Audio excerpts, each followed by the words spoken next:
WF House presents an unabridged recording of How to Run an Indie Label by Alan McGee, narrated by Russ Bain. To all the people who bought the records. Introduction by John Robb. I've known Alan McGee since 1981. It was the tail end of the punk rock wars, a time of post-punk DIY ideology, and a belief that we could change the world with 3 chords and self-released records. We were all making music on our own terms, wild-eyed outlaws who believed in the power of rock and roll. Anything was possible, and the music scene was a wild west full of possibilities and dreams.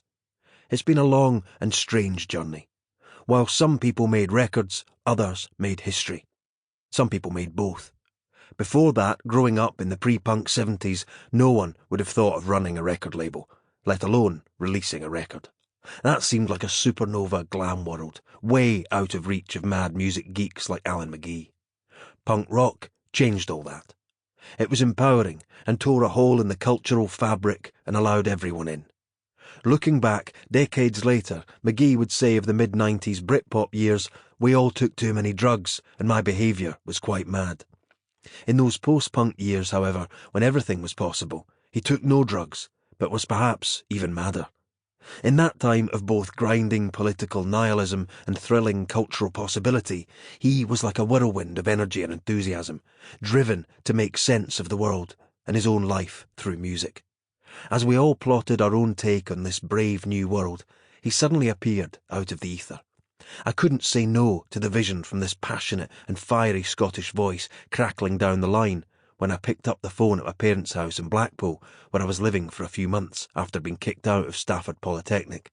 I was one of the early people to get the McGee treatment, that tidal wave of spittle-flecked optimism wrapped in a strong Glasgow accent. He was offering my band, The Membranes, a gig in London, and would not take no for an answer. We had decided for some long-lost reason that we would never play the Capitol again.